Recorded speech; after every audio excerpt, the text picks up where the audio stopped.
Coordination chemistry. Last class में हमने classification पढ़ा था लिगेंड्स का on the basis of charge and on the basis of density. उसमें हमें अलग से बात कर रहे थे, हमने कहा था positive ligand, negative ligand, neutral ligands के एग्जांपल देखे थे। आज हम बात करते हैं एक स्पेशल केस की जिसको बोला जाता है एम्फीडेंटेड लिगेंड। एम्फीडेंटेड लिगेंड, एम्फीडेंटेड इनको बोलते हैं उभयदंतुक। उभयदंतुक ligands in which two donor site are present। इन लिगेंड में कितनी डोनर साइट होगी? 2 डोनर साइट प्रेजेंट है, but in bond formation only 1 donor site take participate. 2 donor site है पर बॉन्ड फॉर्मेशन में केवल एक ही डोनर एटम पार्टिसिपेट करता है, मतलब 2 डोनर एटम होते हुए भी एक ही डोनर एटम बॉन्ड फॉर्मेशन करता है। तो इस तरह के जो लिगेंड है उनको क्या बोलते हैं? Ambidentate ligand. मतलब मैं ये बोल सकता हूं ligand in which 2 donor atom are present but in bond formation only 1 donor site, 1 donor atom take participate. This is called is ambidentate ligand. Example देखिए, मैंने एग्जांपल लिखा CN, cyano, NC, isocyano, SCN, NCS, NO2, ON। ये जितने भी example लिखे हुए हैं ये सारे एग्जांपल किसके? एम्फीडेंटेड लिगेंड के। मैं पहले इनकी बात करता हूं। हमने कहा जब CN लिगेंड है तो डोनर एटम कौन है? कार्बन। लेकिन अगर हम आइसोसाइनाइड की बात करें तो डोनर एटम कौन है? नाइट्रोजन। इसका मीन ये हुआ कि जब बॉन्ड फॉर्मेशन की बात करें तो मान लो ये सेंट्रल मेटल एटम है, इस सेंट्रल मेटल एटम के साथ ये CN बॉन्ड फॉर्मेशन कर रहा है, तो अगर कार्बन अपना लोन पेयर डोनेट कर रहा है तो डोनर साइड कौन हुई? कार्बन।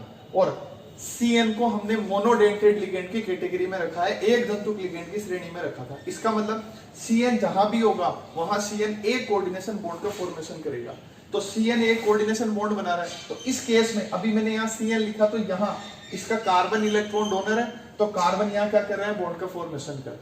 अगर भाई साहब इसको हम ऐसे लिखते हैं MNC, तो यहां 2 डोनर साइट है, कार्बन और नाइट्रोजन दोनों डोनर साइट थी, बट बॉन्ड फॉर्मेशन कौन कर रहा है? नाइट्रोजन। इसलिए यहां डोनर एटम कौन बनेगा? नाइट्रोजन बनेगा। तो जब भी आपसे पूछा जाता है एम्फीडेंटेड लिगेंड का एग्जांपल है तो CN एक एम्फीडेंटेड लिगेंड है। और CN जब एक डोनर एटम, इसका कार्बन एटम अगर डोनर साइट है, ठीक है, एक केस तो हो गया। दूसरा केस जब नाइट्रोजन डोनर साइट, जब नाइट्रोजन डोनर साइट होगा तो हम इसको किस टर्म में लिखेंगे? आइसोसाइनो की टर्म में लिखेंगे। ऐसे ही SCN और NCS। SCN thiocyanato, iso thiocyanato, thiocyanato, isothiocyanato, ये दोनों क्या है? एम्फीडेंटेड लिगेंड के एग्जांपल्स में। फिर आया NO2, ONO। NO2 को बोलते हैं नाइट्रो, ONO को बोलते हैं नाइट्रीटो, नाइट्रीटो। इसका मीन ये हुआ कि जब भी आपसे पूछा जाता है कि एम्फीडेंटेड लिगेंड का एग्जांपल होगा तो हमने कहा CN, NC, SCN, NCS, NO2, ONO। और एक चीज देखो, सिंपल सी कॉमन बात यहाँ जो नजर आ रही है वो ये कि जितने भी लिगेंड हैं ये सारे के सारे लिगेंड मोनोडेंटेड हैं। सारे लिगेंड कैसे हैं? मोनोडेंटेड, एक दंतुक लिगेंड है। तो इसका मीन ये हुआ कि ये एक कोऑर्डिनेशन बॉन्ड का फॉर्मेशन करेंगे, बट इनकी डोनर साइड कौन सी है उस पर डिपेंड करेगा कि बॉन्ड कौन बना रहा है। N बना रहा है, C बना रहा है। इस केस में हो यहाँ सल्फर डोनर एटम है, यहाँ नाइट्रोजन डोनर एटम है। इस केस में चलो यहाँ नाइट्रोजन डोनर एटम है, यहाँ ऑक्सीजन डोनर एटम है। इसलिए इनके नाम भी हमने अलग अलग लिखे हैं। जब आप नोमेनक्लेचर पढ़ेंगे वहां आप इस चीज को ध्यान रखेंगे। नेक्स्ट पॉइंट की बात, डेफिनेशन चल रही थी हमारे, और उस डेफिनेशन का जो पार्ट था उसी पार्ट में हम अगली डेफिनेशन लेते हैं। मैंने आपको डी तक पॉइंट पढ़ा दिए थे। ई पॉइंट था हमारा किलेटरिंग। किलेटरिंग क्या है? तो देखिए, व्हेन बाइडेंटेड और polydentate ligand are present and attached with metal atom, they form a ring compound. They form a ring compound. This ring compound is called chelate ring. This compound is called chelates, and this phenomena is called chelation. And this type of ligand, मतलब वो जो polydentate ligand या bidentate ligand है जो chelate ring का formation कर रहे हैं, उन रिंग वो जो ligands हैं उन ligand को मैं बोलूंगा chelate ligand. क्या बोलूंगा? chelate ligand. देखिए एक एग्जांपल से समझिए. मैंने आपसे ये कहा कि मान लो हमने एक एग्जांपल पढ़ा था बाइडेंटेड लिगेंड का ethylene diamine EN. Ethylene diamine में दो डोनर साइड थी आपके पास. एग्जांपल में इसको इस तरह लिख दूं CH2 CH2. इसकी एक डोनर साइड है NH2 NH2. यहां लोन पेयर प्रेजेंट है, यहां लोन पेयर प्रेजेंट है, दोनों जगह लोन पेयर है. हमने कहा ये सेंट्रल मेटल एटम है. ये अपने इलेक्ट्रॉन इसको डोनेट करेगा, ये अपने इलेक्ट्रॉन इसको डोनेट करेगा. देखो अभी हम यहाँ एम्फीडेंटेड लिगेंड की बात कर रहे थे, उसके बाद दो डोनर साइड थी पर बॉन्ड फॉर्मेशन में केवल एक पार्टिसिपेट कर रहा था. बट अगर कोई बाइडेंटेड लिगेंड या पॉलीडेंटेड लिगेंड है, ये एम्फीडेंटेड था, मैं बाइडेंटेड या पॉलीडेंटेड की बात कर रहा हूं. जब बाइडेंटेड या पॉलीडेंटेड लिगेंड है तो उसके जितने भी लिगेंड है या उसमें जितनी डोनर साइट है वो सारी डोनर साइट बॉन्ड फॉर्मेशन में पार्टिसिपेट कर सकती है. जैसे हमने कहा यहाँ दो डोनर एटम है, एक नाइट्रोजन दूसरा नाइट्रोजन, ये दोनों बॉन्ड का फॉर्मेशन करेंगे तो यहाँ एक रिंग का फॉर्मेशन होगा. ये जो रिंग होगी इस रिंग को ही क्या बोलूंगा? किलेट रिंग बोलूंगा. और ये जो लिगेंड जिसने रिंग का फॉर्मेशन किया, ऐसे लिगेंड को बोलूंगा, ऐसे लिगेंड को बोलूंगा किलेट लिगेंड. क्या बोलेंगे इसको? किलेट लिगेंड बोलेंगे. और ये जो पूरी फिनोमिना है, इस पूरी फिनोमिना को बोलेंगे किलेशन. इस पूरी फिनोमिना को क्या बोलेंगे? किलेशन.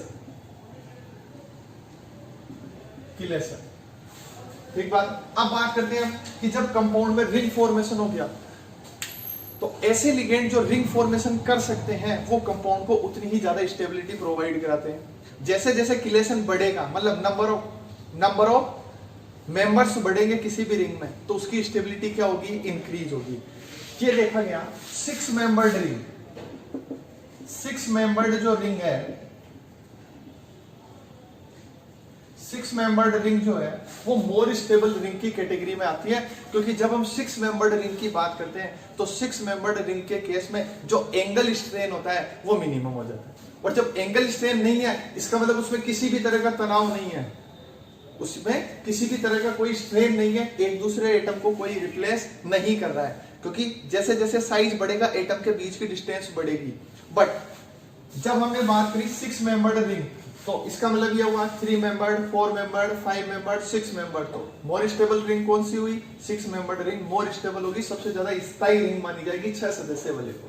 क्यों मानी जाएगी? उसका रीजन हमने क्या माना? एंगल स्ट्रेन की वजह से 6 मेंबर्ड रिंग जो है वो मोर स्टेबल रिंग की कैटेगरी में आती है. ठीक बात है. चलिए एक और एग्जांपल देखते हैं. मान लो मैंने कहा ये कोई भी सेंट्रल एटम है. चलो हम बात करते हैं बाइपिरिडीन की. ये एग्जांपल लिया हमने. ये सेंट्रल मेटल एटम है, ये डोनर एटम थे, इसके पास 2 नाइट्रोजन, तो यार रिंग का फॉर्मेशन होगा. ये रिंग क्या होगी? किलेट रिंग होगी. इसी तरह हम बात करें, हमारे पास एक वेल नोन एग्जांपल था EDTA, ethylene diamine, EDTA -4. EDTA -4. अगर हम EDTA -4 की बात करें तो देखिए हमने लिखा NH2 CH2 CH2 N, और ये H रिप्लेस करना था आपको, और रिप्लेस करके इसकी जगह क्या लिखना है? CH2 COO negative, CH2 COO negative, CH2 COO negative, CH2 COO negative. ये लिख. अब हमने कहा ये सेंट्रल मेटल है. तो देखिए इसके पास टोटल डोनर साइड कितनी है? तो हमने ये कहा था EDTA -4 एक हेक्साडेंटेड लिगेंड है, और हेक्साडेंटेड लिगेंड है, इसका मीन इसके पास total 6 donor side, 6 donor side present है, और 6 डोनर साइड प्रेजेंट है तो ये इसके साथ बॉन्ड का फॉर्मेशन कर सकते हैं. और बॉन्ड फॉर्मेशन करेगा तो ये क्या करेगा? रिंग बनाएगा. वो जो रिंग बन रही है इन रिंग को ही क्या बोलते हैं? किलेट रिंग बोला जाता है. नेक्स्ट हम बात करें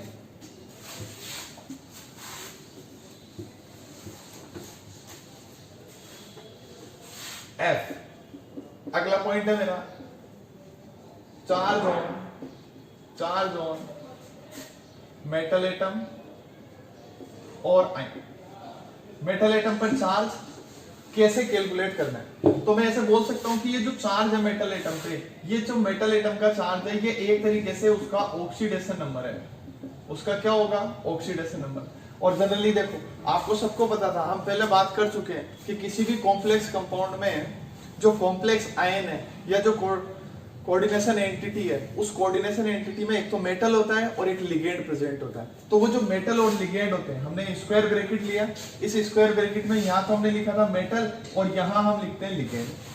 हमने कहा ये जो मेटल एटम है उस पर हमेशा कौन सा चार्ज हो सकता है? पॉजिटिव चार्ज हो सकता है, नेगेटिव हो सकता है और न्यूट्रल हो सकता है। न्यूट्रल मेटल कार्बोनिल्स के केस में हो सकता है, नेगेटिव चार्ज मेटल पर पॉसिबल नहीं है, और पॉजिटिव चार्ज आपको जनरल लगभग सभी एग्जांपल में मिलेगा। तो हम ये कहते हैं कि जनरली ये मेटल कौन से चार्ज वाला होगा? पॉजिटिव चार्ज का। बट यहाँ जो कंपाउंड है, लिगेंड जो है, वो पॉजिटिवली नेगेटिवली चार्ज हो सकता है, न्यूट्रल हो सकता है।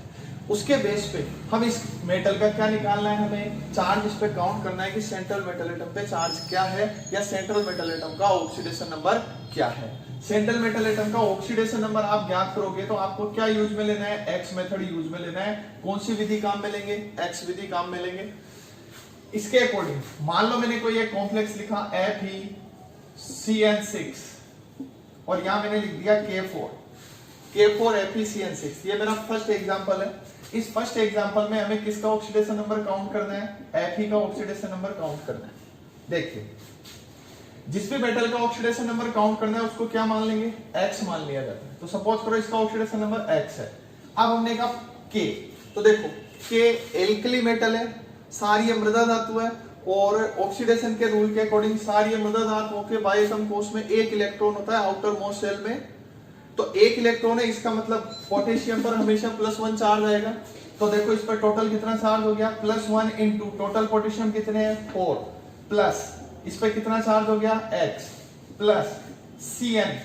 अभी हमने बात करी थी Cn एक मोनोडेंटेड लिगेंड है, एक बात। दूसरी बात, जब हम चार्ज में बात कर रहे थे क्लासिफिकेशन में, तो हमने कहा Cn पे -1 चार्ज होता है। तो टोटल देखिए -1 चार्ज है, टोटल कितने Cn है भाई? 6 इक्वल्स टू 0। किसी भी कंपाउंड की स्टेबिलिटी के लिए total positive charge total negative charge के इक्वल होना चाहिए। तो हमने ये कहा यहां 0 चार्ज है, ओवरऑल क्या कर दिया हमने? 0। यहां से किसकी वैल्यू निकालेंगे? x की वैल्यू निकालनी है। तो देखो कितना हो गया? 4 plus x minus 6 equals to 0। इसको उधर भेजो, प्लस का 6, इसको उधर भेजो, माइनस का 4। तो x इक्वल्स टू 6 माइनस 4, तो x इक्वल्स टू क्या हो गया? +2। इसका मीन इस कॉम्प्लेक्स में जो Fe है, उस Fe पर चार्ज कितना है? +2 चार्ज। नेक्स्ट एग्जांपल से समझिए। हमने कहा एग्जांपल नंबर 2 लेते हैं। एग्जांपल नंबर 2 हमने लिखा K3COCN6। ये सेकेंड एग्जांपल लिया। सेकेंड एग्जांपल में आपको CO का ऑक्सीडेशन नंबर काउंट करना है। वही आप X मेथड यूज करेंगे, जिसका काउंट करना है उसको X लेंगे। जनरल सामान्य कॉमन आयन पर जो चार्ज है वो आपको यहाँ कंसीडर करना है। इस पर कितना चार्ज है? +1 इंटू 3। जिसका काउंट करना है उसको क्या मान लें? X प्लस -1 इंटू 6 इक्वल्स टू 0। कितना हो गया? 3 plus x minus 6 equals to 0। तो x इक्वल्स टू क्या आ गया? +3। ये तो बात होगी मोनोडेंटेड लिगेंड का केस हो तो उस केस में किस तरह से काउंट करें। थर्ड एग्जांपल में हम लेते हैं एग्जांपल नंबर थर्ड एग्जांपल हमने लिया किसी बाइडेंटेड लिगेंड की बात करते हैं। हमने लिया Ni ग्लाइसिनेटो, इसका होल ट्वाइस। अब मैंने कॉम्प्लेक्स पर कोई चार्ज नहीं लगाया है, यहाँ कोई चार्ज नहीं लगाया, इधर मैंने कोई कॉमन आयन नहीं जोड़ा है। इसका मीन ये है कि इसका जो चार्ज था उसके चार्ज ने इसके चार्ज को बैलेंस कर दिया, इसलिए यहाँ कोई चार्ज नहीं आ रहा है। सिंपल सी बात। तो देखिए ग्लाइसिनेटो, जब आप ग्लाइसिनेटो की बात करते हैं तो आप ग्लाइसिनेटो को क्या लिखते हैं? NH2CH2COO negative. यहां लोन पेयर प्रेजेंट है। इसका मीन ये हुआ कि ये बाइडेंटेड लिगेंड है, और बाइडेंटेड लिगेंड में ये जो है न्यूट्रल स्पीसीज है, मतलब डोनर साइड जो है वो ये न्यूट्रल है और ये नेगेटिव है। मतलब इस लिगेंड पर जो चार्ज है वो चार्ज किसकी वजह से? इस डोनर साइड की वजह से। अब हमारे पास टोटल ग्लाइसिनेटो कितने थे? 2। तो हमारे पास टोटल कितना चार्ज हो गया -2। इसका मीन ये होगा कि ये जो लिगेंड है, इस लिगेंड पर चार्ज कितना कंसीडर किया जाता है, -1 चार्ज कंसीडर किया जाता है। तो देखिए इसको मैं क्या मानूं, जिसका काउंट करना है उसको क्या मान लें, x, और इसको x मान लिया, प्लस इस पे कितना चार्ज माने, -1। टोटल कितने लिगेंड है, 2, इक्वल टू क्या लिखूंगा, 0, क्योंकि total positive charge total negative charge के इक्वल है। तो x -2 इक्वल टू 0, तो x इक्वल टू क्या हो गया, +2। मैं यहां कुछ एग्जांपल दूंगा, वो एग्जांपल आपको सोल्व आउट कर दें, सोल्व आउट करके उनके आंसर बताएं। देखिए एग्जांपल नंबर 4, एग्जांपल नंबर 4 में लिखिए FeNH3 का होल थ्राइस, H2O का होल थ्राइस, ब्रैकेट बंद और ये ब्रैकेट क्लोज करके मैंने Cl3 लगाया। Fe का काउंट करना, NH3H2, क्या ये न्यूट्रल लिगेंड थे, दोनों न्यूट्रल थे, न्यूट्रल है तो चार्ज क्या आएगा, 0, इस पे भी क्या होगा, 0, लेकिन यहाँ क्या आ गया, Cl, और Cl कॉमन आयन है, और Cl कॉमन आयन है तो उसको हम क्लोराइड की टर्म में लिखते हैं, और उस पर माइनस चार्ज आता है। अच्छा माइनस क्यों आ रहा है वो भी मैं यहाँ से पता चल रहा है, मैंने आपको फर्स्ट लेक्चर में ये बताया था कि जब स्क्वायर ब्रैकेट के राइट साइड पे, स्क्वायर ब्रैकेट के राइट साइड पे कॉमन आयन आए तो वो नेगेटिवली चार्ज होगा, और अगर लेफ्ट साइड पर आए तो वो पॉजिटिवली चार्ज होगा। यहाँ ये चार्ज ये बता रहा है कि यहाँ जो चार्ज होगा वो पॉजिटिव चार्ज होगा, यहाँ जो चार्ज है वो चार्ज कौन सा होगा, पॉजिटिव चार्ज होगा। कैसे है देखिए, हमें नहीं पता यहाँ कितना चार्ज है, बट हम ये कहते हैं total positive charge total negative charge के इक्वल होना चाहिए। इसका मतलब इस पर जितना चार्ज आया उसका अपोजिट चार्ज यहाँ होगा, या उस चार्ज को जो यहाँ आ रहा है, इस चार्ज को बैलेंस करने के लिए हम कॉमन आयन यूज में ले रहे हैं।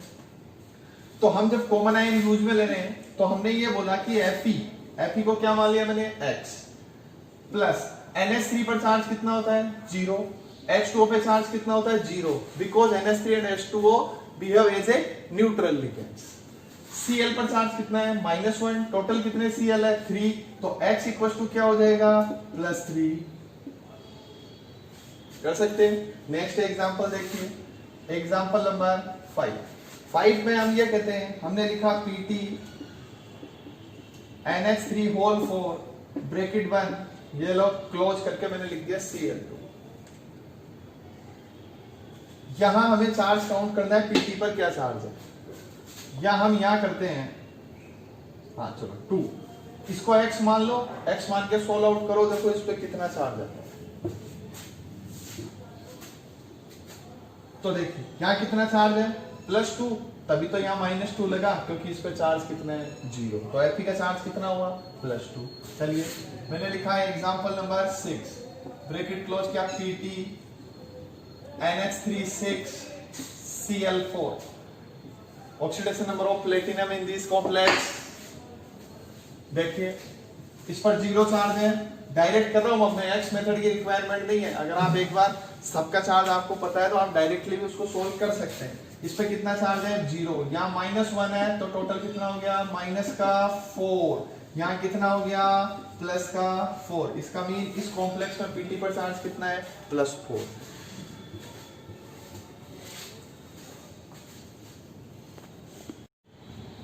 हाँ, नेक्स्ट डेफिनेशन, हम डेफिनेशन पढ़ रहे थे। अब चार्ज के बाद हमारा नेक्स्ट टॉपिक है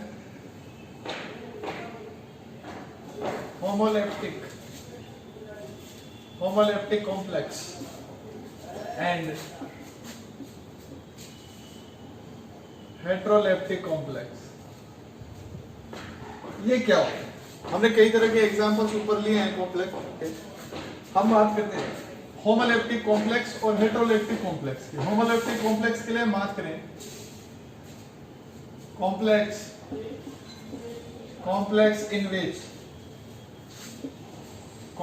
in which same type of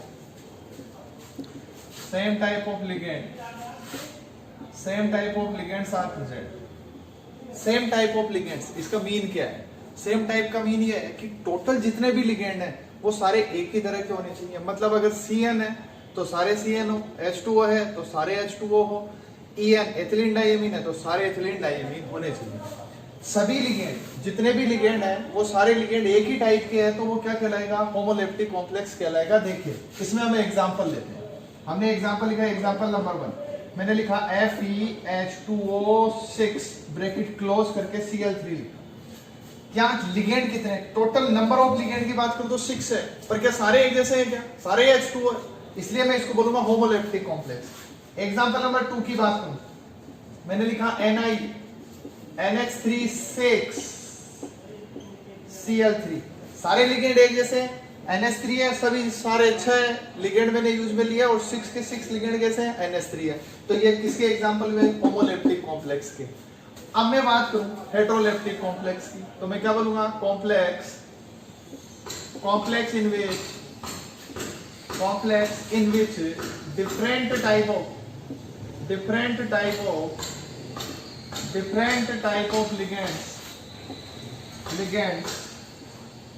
different type of ligands are present. Complex in which different type of ligands are present is called heteroleptic संकुल। different type का मीन क्या है, एक लिगेंड H2 आ गया, दूसरा NH3 आ गया, F आ गया, Cl आ गया, Br आ गया, अलग अलग टाइप के लिगेंड किसी कॉम्प्लेक्स में आते हैं तो हम उसको क्या बोलेंगे, हेटेरोलेप्टिक कॉम्प्लेक्स बोलेंगे। एग्जांपल देखिए, हमने लिखा FeH2O का whole thrice NH3 whole thrice bracket close Cl3। FeH2O thrice NH3 thrice Cl3। देखिए यहाँ दो तरह के लिगेंड आ गए, एक NH3 भी आ गया, एक H2O भी आ गया, तो अलग अलग लिगेंड हो गए। टोटल नंबर ऑफ लिगेंड कितने हैं, तो मैं बोलूंगा कुल अगर लिगेंड की बात करूं, टोटल लिगेंड की बात करूं तो वो 6 है, पर अगर टाइप की बात करूं तो दो तरह के लिगेंड, एक H2O एक NH3, इसलिए कैसा कॉम्प्लेक्स है, हेटेरोलेप्टिक। चलिए नेक्स्ट एग्जांपल की बात करूं, मैंने लिखा PTFClBrI ब्रैकेट क्लोज Na2।